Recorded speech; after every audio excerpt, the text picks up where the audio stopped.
Canada, a Not a fan. scoreless draw against Ecuador. Disappointing in some ways. Ali Ahmed's red card just started off. It was 5 minutes in. Maybe this was, the grand plan from the Whitecaps to have him out of the next game and healthy for the playoff game. They just announced that game is sold out as well against LAFC. But a disappointing one because it really changed the complexion of this game, Alex.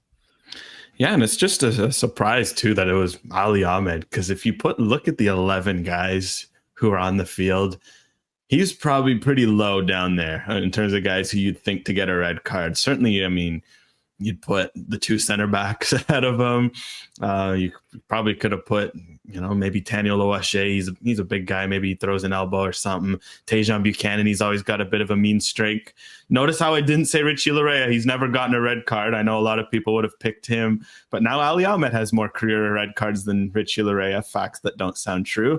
Heck, I might have even picked Dane Sinclair with the Dogs. But yeah, it was just a tough moment because look, it's something where it's an understandable red card just because it's reckless. And in football, as soon as you lose control and you have a high foot, you make contact. Was it soft? Was there intent? Was it malicious? Yes, no, and no. But at the end of the day, it was a reckless play. You get a red card. It's just frustrating because it's a friendly and there's nothing to gain. This isn't, the quarterfinal of a Copa America where there's a red card. It's okay, fair enough. This is a friendly. You want to see 11v11. But at the same time, I guess for Canada, the good thing is, shit happens, for lack of a better word. Like, this could happen in a World Cup. You could have a red card. You could have injuries that crop up at bad times. And this was at least a good lesson in adversity.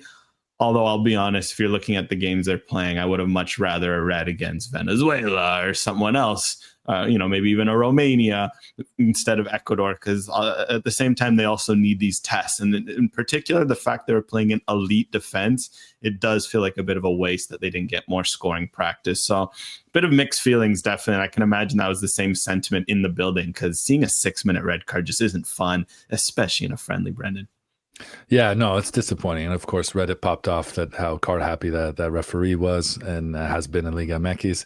And it was disappointing that, Ali Ahmed's night was done so quick. And you can tell from his reaction that he felt like there wasn't intent there. He knew that he made contact, but also Alan Franco sold it like Xabi Alonso, who got Kung Fu kicked Mortal Kombat style from Nigel de Jong in the World Cup final. And when you see it back, that wasn't the case at all. That level of contact wasn't there. I thought that Canada responded really well. I thought that it was amazing at halftime. Both Ben and I and anyone else in the press box thought that Opta and FOTMOB had it wrong, that the possession was 79% for Ecuador to 21% for Canada, because it certainly didn't feel that way. And I thought that they responded really well to your point about not being able to test Ecuador's defense in the way they would have wanted. I still thought that they did it in pretty interesting ways. And how much of that you put down to Richie Laryea is just the man at the moment right now. You can also isolate that and look and say, look, we really didn't get as much from Jonathan David. And even in that scenario, would have liked to see him maybe push a little more. And now you're starting to wonder how much is he in his head. It does really seem like he's truly in a slump. And you would have hoped that would have been a night at home against an opponent like that in a friendly scenario where he would have felt a little more comfortable and played a little more to his level. And we've not seen that. And then people will jump on Tani and say, this guy can't finish for Canada. And that's disappointing. I think that, in all fairness to that chance, he put as much power on it as possible. He made fantastic contact, and he was unlucky to happen to hit the goalkeeper. I have a tough time as someone who can't finish in front of the net saying that has to be a goal. I think 9 times out of 10, you'd expect that to go through a goalkeeper's head and into the net or pick any of the open space. And sadly for him, that didn't happen. But I thought offensively, they were still able to do some things. It wasn't a boring game on their part as much as they were limited. And then defensively, I also thought they did quite well. And then Kamal Miller played very well for himself. And Joel Waterman has proved that he is an international caliber depth piece and someone who should be considered. We talk about Alfie Jones and Luke de Fougerolles and all these new players. And we do forget that Joel Waterman still provides a lot of value. And he's played much better since leaving Montreal. Maybe that's a cure. And someone I think that Jesse Marsch clearly on that night was very happy to have, and to not have to put Richie Laryea in a center back position, which he teased in his post match that was a real consideration for them in the morning. And Jesse Marsch also mentioned that he thought that this was the most important game that Canada has played because they were able to grind out a result despite playing 85 minutes with 10 men. They only had 24% possession to end the night, which I don't think is necessarily surprising. But Alex, you pointed out that their XG was 0.66 compared to 0.42 for Ecuador. Yeah, I think that tells you, to Brendan's point, how well they defended, but also just, that they attacked. I mean, granted, I think 0.46 of that was Tanny's chance. So he kind of ate up the bulk of it with that opportunity. Great setup from Richie Larea. But it really shows defensively how they held their own. And I think that's what has to be commended. And yes, the red card, it's tough because of what they, weren't able to learn offensively, but for every window while we're sitting here, be like, this team needs to score goals. Jonathan David this, Tani Oluwaseyi that, Kyle Aaron this. This team has quietly blossomed into a defensive force, right? Like now, if you look back, that's, of their last 5 games, 4 clean sheets. Dating back to this year, they've only conceded more than 2 goals twice. It was against Ukraine and late in a game where they were already up 4-0. And then it was Mexico in the Nations League. This team is a defensive unit, and that's remarkable because Moise Bombito hasn't played since March. Derek Cornelius has dealt with knocks throughout the year. This is, it's been a steady dose of the Joel Watermans, the Luke DeFugeros. Now Kamal Miller, a guy who's 5th, 6th on the depth chart. It might be Alfie Jones soon enough, a guy we've never seen. Yet Canada has such a strong defensive identity. That is encouraging because when you look at this squad, had they been struggling defensively but scoring goals, it would have been a much different discussion because I think there would have been serious questions of the personnel, like can they turn around the defensive work? But the fact that they're defending the way they are as a team with the group they have, but struggling to score, I'm looking at their strikers and I'm like, okay, Jonathan David eventually is going to make good again like he was under Jesse Marsch. He's going to start scoring. They're going to figure out who to play him with or to play him alone. They're going to figure all that stuff up because they have the pieces.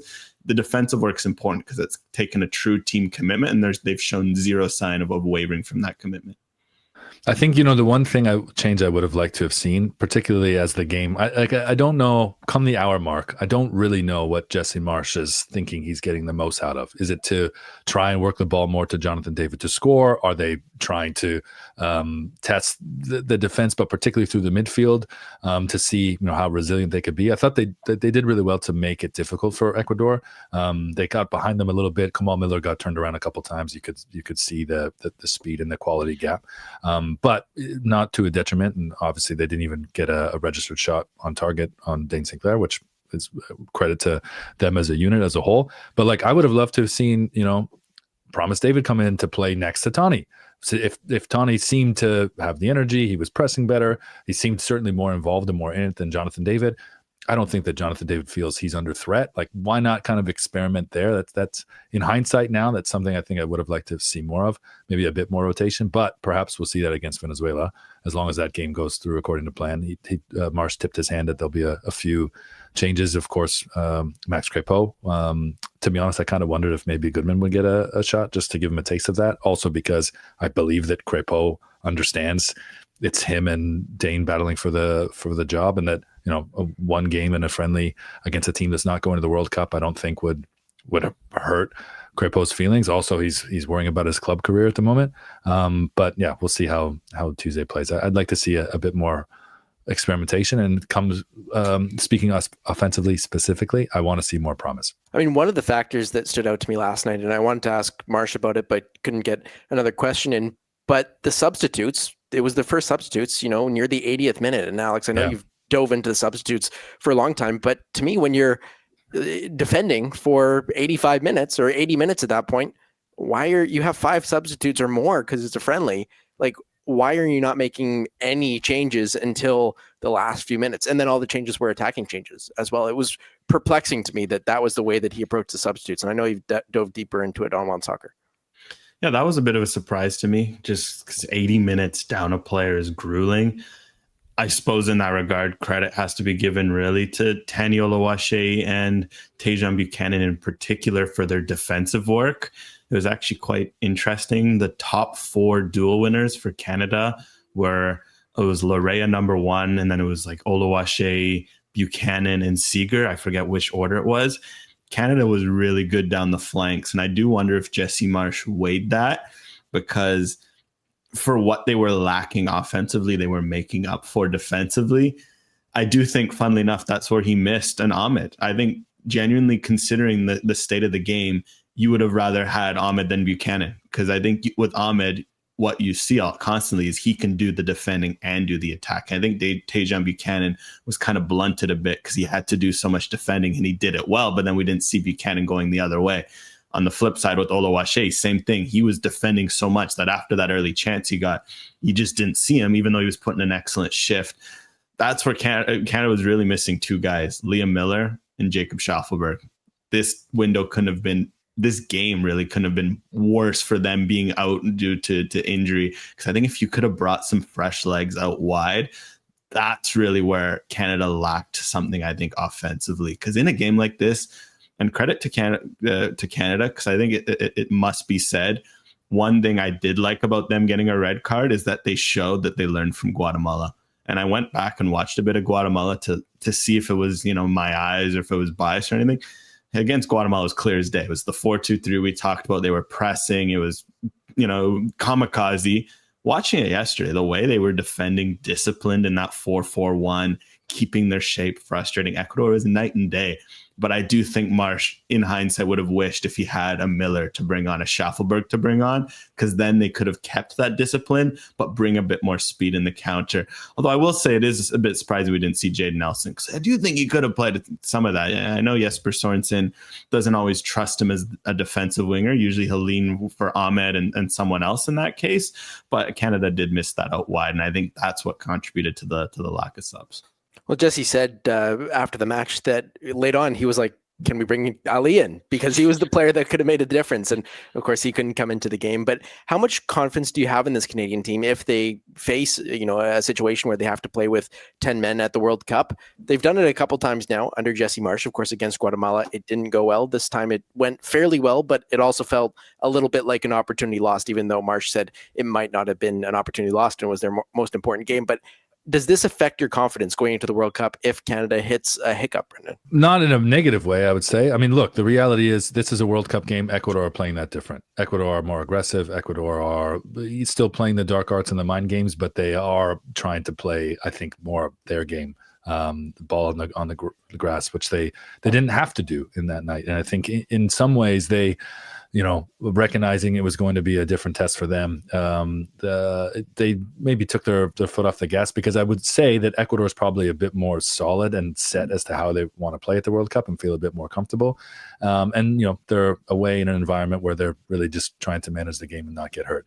I think that they would be very different, and Canada would have been tested and maybe found it a lot harder to stay in it for 80 minutes without substitutes in a real competitive game. But they should definitely have confidence from that. And I think what it proves to Jesse Marsch is the gap between their A team and the B squad, or when you fill it out in your depth, is nowhere near as big as it used to be. Right, you think about the rotation that was required for Croatia and Morocco at the World Cup in Qatar, and it was like that's such a decline in comparison to what you would say Herdman's best 11 was. Like, that's not the case now. Then you look at this team and you think, like, how do you have Lorea out of this starting lineup? How do you have Nico Seeger out of the starting lineup when, of course, the two people that they're replacing are, you would think, guaranteed starters?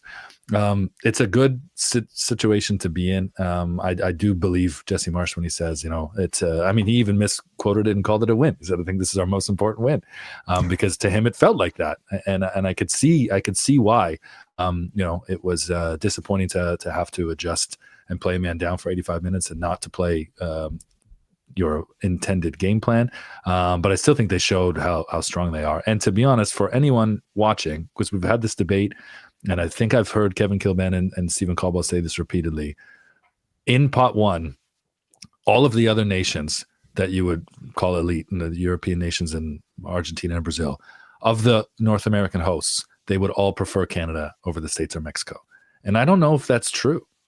I actually think if I was one of those powers, one of those teams expected to have a very long tournament and content to win it, I don't think I would want to have the risk of Canada.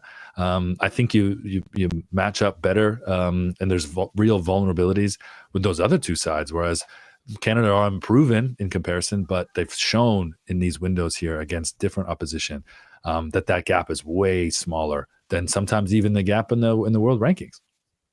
Canada's so much harder to play against now. Like, even in their moments where they lose, like, they're not easy to play against. And I think that's also something that makes a difference in the way that they approach matches.